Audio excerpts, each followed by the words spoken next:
Hello everyone, this is Taimur Shah Hussain. आज की इस वीडियो में हम CSIR, SO और ASO का एग्ज़ाम गूगल फॉर्म्स रिस्पॉन्सेज के एनालिसिस करेंगे और देखेंगे कि कौन सी शिफ्ट टफ गई, कौन सी शिफ्ट इजी, कौन से शिफ्ट में कितने मार्क्स बढ़ेंगे और कौन से शिफ्ट में मार्क्स कितने कम होंगे। नॉर्मलाइजेशन भी होना है तो हम नॉर्मलाइजेशन पे भी हम डिस्कस करेंगे।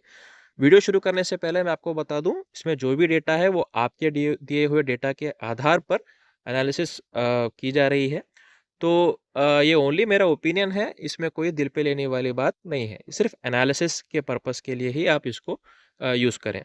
तो चलिए वीडियो शुरू करते हैं। जो रॉ डेटा मेरे पास आया वो इस तरीके से आया कि पेपर 1, पेपर 2 जिस तरह मैंने गूगल फॉर्म्स में जो कॉलम्स मैंने भरे और डेटा जिस paper 1, paper 2 total marks, suggestions.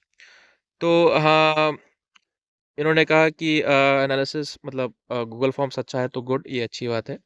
Then data को मैंने बस सेग्रीगेट किया है डेट वाइज, 5 फरवरी, 6, जैसे कि आप देख रहे हो। तो अभी हम शिफ्ट वाइज देखेंगे, ये तो बस रॉ डेटा है। तो चलिए ओवरव्यू की तरफ देखते हैं। ओवरव्यू मतलब पूरा जो डेटा मेरे पास आया, मेरे पास 146 रिस्पॉन्सेस आए हैं इन ऑल टोटल। तो 146 रिस्पॉन्सेस अलग अलग शिफ्ट वाइज हैं, तो शिफ्ट वाइज मैंने सेग्रीगेट किया हुआ है। हर एक शिफ्ट को मैंने एक एक्सेल शीट उसे क्रिएट करके डेटा को मैंने सेग्रीगेट करते हुए एवरेज निकालकर नॉर्मलाइजेशन किस तरीके से ओवरव्यू में होगा, मैंने उसे चार्ट मैंने उसे बनाए हैं इस तरीके से। तो देखते हैं कि कौन सी शिफ्ट इसमें टफेस्ट रही। मैंने इस डेटा को टफ टू इजी मैंने उसे डिक्रीजिंग ऑर्डर में इसे अरेंज किया है, टफेस्ट टू इजी। ओके, जो टॉप में आप देख रहे हो वो टफेस्ट है, क्योंकि आप देख रहे हो 17 फरवरी जो सीरियल नंबर 1 में है, इसके एवरेज मार्क्स बन के आ रहे हैं 183.1675। ओके, ये टफेस्ट है। तो जिस किसी का भी इस शिफ्ट में एग्जाम रहा तो उन्हें कोई निराश होने वाली बात नहीं है, क्योंकि आपको बहुत से नॉर्मलाइजेशन में 21.8325 ये मार्क्स आपको बढ़ते हुए दिखेंगे। अप्रॉक्स ये इतना हो सकता है, इसमें प्लस और -2 ऐसा कुछ आप रख सकते हो, बट आपको हो सकता है कि इसमें इतने मार्क्स आपको बढ़ते हुए देखने को मिले। सेकंड में टफेस्ट देखा गया तो 13 फरवरी आ रहा है, 187 मार्क्स इनके एवरेज हैं इस शिफ्ट के, और 17.96 मतलब लगभग 18 मार्क्स जो है इन शिफ्ट वालों के बढ़ सकते हैं। वैसे ही थर्ड शिफ्ट जो थर्ड रैंक में जो आ रहा है वो है 12 फरवरी, 15.5 मार्क्स इनके बढ़ सकते हैं, एवरेज निकल के आ रहा है 189.4। फोर्थ रैंक पे आ रहा है 8 फरवरी का, 195.8 इनका एवरेज मार्क्स है और 9.2 इनके मार्क्स बढ़ सकते हैं। उसके बाद 16 फरवरी, 197 एवरेज, 8 मार्क्स जो है इनके बढ़ सकते हैं। वैसे ही देखा गया तो ऑर्डर में मैंने इनको शिफ्ट वाइज रखा है, तो लास्ट में जो आ रहा है मतलब जो इजीएस्ट शिफ्ट वो है 18 फरवरी, 227.66 इनके मार्क्स बन रहे हैं एवरेज। ओके, तो देखा जा सकता है कि 22.6 मार्क्स इनके कम हो सकते हैं नॉर्मलाइजेशन इस तरीके से अगर होता है। राइट, तो ये डेटा है, डेटा के आधार पर ये ओवरव्यू है। तो चलिए हम देखते हैं कि फर्स्ट शिफ्ट जो 5 फरवरी का है उसमें किस तरीके से डेटा आया है और बच्चों के किस तरीके से मार्क्स बन रहे हैं इस शिफ्ट में। तो हमने देखा कि पेपर 1 देखो, कैटेगरी, पेपर 1, पेपर 2 और टोटल मार्क्स। टोटल मार्क्स को मैंने डिक्रीजिंग ऑर्डर में रखा है, तो जिनके टॉप मार्क्स आए हैं वो फर्स्ट पे रहेंगे और जिनके कम है वो लास्ट में रहेंगे। ओके, डिक्रीजिंग ऑर्डर है। और एग्जाम डेट मतलब ये तो सेग्रीगेट किया हुआ है। एवरेज अगर इस शिफ्ट का हम देखें तो एवरेज निकल के आ रहा है 200.58। ओके, मतलब ओवरऑल एवरेज से थोड़ा कम ही है। राइट, क्योंकि ओवरऑल एवरेज हमारा 204 आया था सभी शिफ्ट को मिलाकर, इसमें 200.58 आ रहा है। ओके, तो इसमें जो डेटा दिया है बच्चों ने वो आपके सामने स्क्रीन पर है। राइट, तो जो टॉप मोस्ट मार्क्स मेरे डेटा के हिसाब से आए हैं 5 फरवरी का वो है 239। पेपर 1 में उनके 101, पेपर 2 138 और टोटल मार्क्स 239 ओबीसी कैटेगरी के कुणाल हैं। उसके बाद मुकुल आनंद हैं ईडब्ल्यूएस कैटेगरी के, 109 पेपर 1, 129 पेपर 2 और टोटल में 238 आ रहे हैं। ओके, इसी प्रकार से पूरा डेटा यहाँ पे देखा गया और इनका एवरेज निकल के आ रहा है 200.58। तो चलिए नेक्स्ट शिफ्ट देखते हैं 6 फरवरी का। इसमें जो हाईएस्ट मार्क्स आ रहे हैं वो है दर्शन के और OBC category. Paper 1 115, paper 2 130, total marks 245। Average निकल के आ रहा है 221। देखने को आप ये समझ सकते हो कि ये one of the easiest shift में था ये one of the easiest, right. तो उसके बाद आप देख सकते हो टोटल मार्क्स 229 ये आभास के हैं। UR category 104 paper 1, 125 paper 2। Then ये डेटा और डिक्रीजिंग ऑर्डर में और जाएगा, राइट। हमें बस देखना है कि टोटल हाईएस्ट मार्क्स कितने हैं और एवरेज कितना निकल के आ रहा है, राइट। उसके बाद देखते हैं 7 फरवरी का। अंकित जी के यूआर कैटेगरी से 117 पेपर 1 में, 150 पेपर 2 में। टोटल निकल के आ रहा है 267 और एवरेज है 222। ये भी एवरेज काफ़ी अच्छा एवरेज है, मतलब ये शिफ्ट थोड़ी one of the easiest shift भी आप कह सकते हो, one of the easiest shift रही है। ओके, अब 8 फरवरी का अगर देखा जाए तो इसमें एक डेटा जो पंकज कुमार जी ने दिया है वो पेपर 1 में उनके 135 हैं और पेपर 2 में 165 हैं। मुझे इस डेटा में मैंने इसको रेड कलर में इसलिए मैंने मार्क किया है क्योंकि मुझे ये डेटा थोड़ा-सा सही नहीं लग रहा है। वो इसलिए मैं आपको रीज़न बताता हूँ कि 150 मार्क्स में से इनके 135 बन रहे हैं। ये मुझे लगता है कि दिस इज़ नॉट एप्रोप्रिएट, ये करेक्ट नहीं है। या तो कुछ गलत हुआ है या तो इन्होंने डेटा को ही इन्होंने गलत तरीके से एंटर किया है। कोई ये हो सकता हो कि ये 125 या 115 हो। तो जो कुछ भी हो, मैंने इस डेटा को जो है पंकज कुमार जी ने जो डेटा दिया है मैंने इसको कंसिडर नहीं किया है एनालिसिस में, राइट। बाकी सब डेटा को मैंने कंसिडर किया क्योंकि बाकी के अगर आप डेटा देखो तो नेक्स्ट जो आ रहा है वो 213, मतलब 300 और 213 को बहुत डिफरेंस आ रहा है। ओके, तो ये मैं डेटा मैं इसको कंसिडर मैंने इसको नहीं किया है, ये पंकज कुमार जी का डेटा, राइट। बाकी आप देखो तो मयंक जी का जो मार्क्स आए हैं वो पेपर 1 में 87, पेपर 2 में 126 और टोटल 213। तो 213 मेरे हिसाब से हाईएस्ट इस शिफ्ट में आ रहे हैं। एवरेज निकल के आ रहा है 195.8।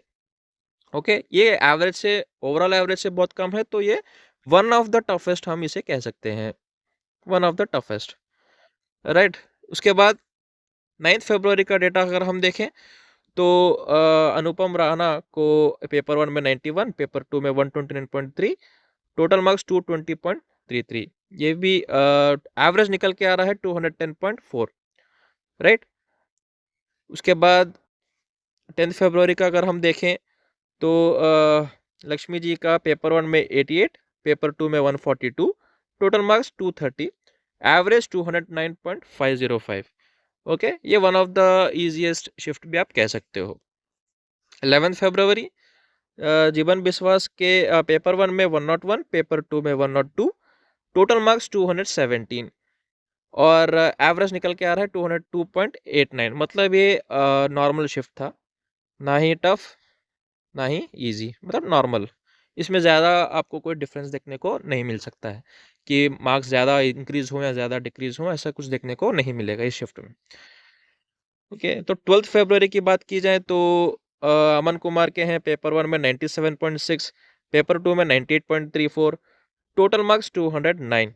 ओके, एवरेज निकल के आ रहा है 189.4175। ओके, तो ये वन ऑफ द टफेस्ट हम इसे इस शिफ्ट को हम बोल सकते हैं, वन ऑफ द टफेस्ट रही है, राइट। उसके बाद 13 फरवरी की बात की जाए तो अजय जी के आए हैं पेपर 1 में 122.07, पेपर 2 में 156.11, टोटल मार्क्स 278.18 इनके आए हैं और एवरेज निकल के आ रहा है 187.03। ये जो है इस शिफ्ट का एवरेज है। 14 फरवरी की बात की जाए तो अनिल जी के पेपर 1 में 125, पेपर 2 में 170, टोटल निकल के आ रहा है 295। एनी चांस, क्योंकि पेपर लीक इनका सजेशन है, तो देखो पेपर लीक के बारे में हम तो ज़्यादा डिस्कस नहीं कर सकते, वो कंसर्न अथॉरिटी बोल सकते हैं कि CSIR डिपार्टमेंट बोलेगा, जो रिक्रूटमेंट सेल है वो अपडेट देगा।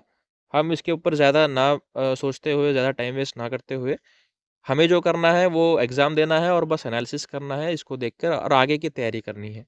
तो ज़्यादा इसमें है ना पेपर लीक हुआ तो क्या है वो इंस्टीट्यूशन डिसाइड करेगा, राइट? इसे हमें ज़्यादा टेंशन में नहीं आना है। एवरेज इनका आ रहा है इस शिफ्ट का 209.325 और इनके जो हाईएस्ट हैं वो 295 आ रहा है, राइट? 15 फरवरी की बात की जाए तो पेपर 1 87.67 राज सिंह के हैं, पेपर 2 133, टोटल मार्क्स 232.67। 15 फरवरी का एक भी बंदा नहीं है, तो इनका सजेशन है कि 15 फरवरी का एक भी बंदा शायद उनको ना ही दिखा, ऐसा हो ही नहीं सकता यार। देखो डेटा में आया है तो एवरेज निकल के आया 200.43। ओके, तो इनके काफ़ी अच्छे मार्क्स हैं, तो इन दैट रिगार्ड देन ये भी कह सकते हैं कि नॉर्मल शिफ्ट था, ये उतना ज़्यादा टफ भी नहीं और उतना ज़्यादा इजी भी नहीं, नॉर्मल शिफ्ट था। ओके, उसके बाद 16 फरवरी की बात की जाए तो पूर्व वर्मा के पेपर 1 में 86, पेपर 2 में 115, टोटल मार्क्स 238, एवरेज 197 है इस शिफ्ट का, मतलब काफ़ी मतलब कम है, मतलब ये शिफ्ट टफ है। ओके, शिफ्ट टफ है और टफेस्ट शिफ्ट में अगर 238 आपने लाया है तो मतलब इनका स्कोर बहुत अच्छा है, तो मार्क्स भी इनके ज़्यादा ही इंक्रीज होंगे, राइट? 17 फरवरी की बात की जाए तो दीक्षा चौहान, उनके पेपर 1 में 60, पेपर 2 में 67। सॉरी, ये डेटा शायद गलत है। ओके, ये डेटा शायद गलत है। इनके तो 127 हो रहे हैं टोटल। ये डेटा जो है करेक्ट नहीं है। ओके, ये पर्टिकुलर डेटा जो है करेक्ट नहीं है। बाकी टोटलिंग में इनका थोड़ा सा है ना, टोटलिंग में गलत हो गया है। ओके, 18 फरवरी की अगर बात की जाए तो प्रियांशु जी के पेपर 1 में 89.33, पेपर 2 में 139, टोटल मार्क्स 239.66 बन के आ रहे हैं, एवरेज 227.66 बन के आ रहा है, राइट? 19 फरवरी की बात की जाए तो इनके राम जी के पेपर 1 में 95, पेपर 2 में 134, टोटल मार्क्स 259.33, एवरेज निकल के आ रहा है 223.66। तो ये भी one of the easiest shifts में से एक है, one of the easiest shifts आप कह सकते हो। लास्ट शिफ्ट की बात की जाए 20 फरवरी की, इसमें डेटा जो है बहुत कम है, बस 2 लोगों ने इसको यहाँ पे डेटा दिया है। बट ये कह सकते हैं कि लास्ट शिफ्ट जो है बहुत वन ऑफ द टफेस्ट कह सकते हैं, क्योंकि इनमें देखो आप, पेपर 1 में एक का 93 है और पेपर 2 में 110 और टोटल बन के आ रहा है 203, एवरेज है 197.69। ओके, ये वन ऑफ द टफेस्ट आप इसे कह सकते हो, one of the toughest. Okay, तो अगर हम देखें, अभी हमने पूरे शिफ्ट्स वाइज हमने देखा, सबके डेटा देखा कि किस तरीके से सभी लोगों के मार्क्स आए हैं, और मार्क्स के हिसाब से हमें जो मिल रहा है, एक एनालिसिस करने के लिए जो हमें जो डेटा जो हमें लेना है वो इस तरीके से लेना है कि देखो, एवरेज मार्क्स जो हमें आए हैं शिफ्ट वाइज में, उसे हमने ऑर्डर वाइज में सेग्रीगेट किया है, जैसे कि मैंने पहले भी कहा। तो देखते हुए 17 फरवरी जो है जो टफेस्ट, ओके, जो टफेस्ट में से एक थी 17 फरवरी। उसके बाद एक्सपेक्टेड नॉर्मलाइजेशन मार्क्स, जो नॉर्मलाइजेशन होना है, इंक्रीज कितना हो सकता है 21.8। उसके बाद 13 फरवरी, उसके बाद 12 फरवरी, इनके मार्क्स जो हैं डिक्रीजिंग ऑर्डर में है। इसी तरीके से ओवरऑल एवरेज 204 है, एवरेज मार्क्स इनके एवरेज मार्क्स के हिसाब से इनको जो है ऑर्डर में रखा गया है, राइट? अभी देखो, इनमें से कुछ डेटा जो मैंने आपको डेटा दिखाते हुए मैंने आपको कहा कि कुछ डेटा जो है रॉन्ग थे। एक तो समेशन में कुछ डेटा रॉन्ग था, तो उन डेटा को मैंने जो है कंसिडर नहीं किया है। ओके, डेटा को मैंने कंसिडर नहीं किया है। कुछ डेटा जो है जैसे 300 वाला एक डेटा था, या 300 प्लस वाले भी कुछ डेटा थे, तो मैंने उन डेटा को भी मैंने कंसिडर नहीं किया है, क्योंकि जेन्युइन हमें हमारा एनालिसिस जेन्युइन रहना चाहिए, तो इसलिए मैंने उन डेटा को कंसिडर नहीं किया है। तो उसके बाद जो हमें देखने को मिल रहा है वो ये कि ओवरऑल एवरेज 204 है, विच इज सीन। उसके बाद जो ईजिएस्ट शिफ्ट आ रहा है, हमें बस देखना है कि जो टफेस्ट शिफ्ट है वो 17 फरवरी, और जो ईजिएस्ट शिफ्ट है वो है 18 फरवरी। इनके शायद मार्क्स डिक्रीज हों, अगर सबके बढ़ेंगे तो +22 अगर इनका हो रहा है तो इनका भी +22 मतलब यहाँ पे इनका भी +22 मतलब यहाँ पे आप देखने को मिलेगा, मतलब एक अप्रोक्सीमेटली 44 मार्क्स इनके बढ़ सकते हैं 17 फरवरी के। कि अगर किसी का अगर डिक्रीज ना हो तो ऐसा मतलब वो डिपेंड करता है कि किस तरीके से अगर डिक्रीज नहीं होगा तो किस तरीके से मार्क्स बढ़ेंगे। बट हमारे एनालिसिस के हिसाब से तो 22 मार्क्स इनके बढ़ेंगे, इनके अप्रोक्सीमेटली 18 बढ़ेंगे, इनके 15.5, इनके 9.2 शिफ्ट वाइज। 16 फरवरी के 8 मार्क्स बढ़ेंगे, 20 फरवरी के 7.31, 15 फरवरी जो 7th पे इस पे हैं 4.57, लगभग 4.6 मान लो, 5th फरवरी के 4.4, 11th फरवरी के 2, मतलब 11th फरवरी तक ये जो शिफ्ट्स थे ये जो है टफेस्ट शिफ्ट्स हैं। ओके, इसलिए इनके मार्क्स जो हैं बढ़ने को देखने को मिल रहे हैं। बाकी शिफ्ट आप देखना इनके डिक्रीज हो रहे हैं क्योंकि ये शिफ्ट जो है बहुत ईजी रहे, तो मार्क्स जो है कम होने के चांसेस ज़्यादा रहेंगे, ईजी हैं, ईजी शिफ्ट्स हैं, राइट। तो आई होप मेरा एनालिसिस आप लोगों को बहुत अच्छा लगा, और अच्छा लगा तो ज़रूर कमेंट करिए और फीडबैक देते रहिए। एंड आज की इस वीडियो में बस इतना ही। Thanks for watching, bye bye, take care.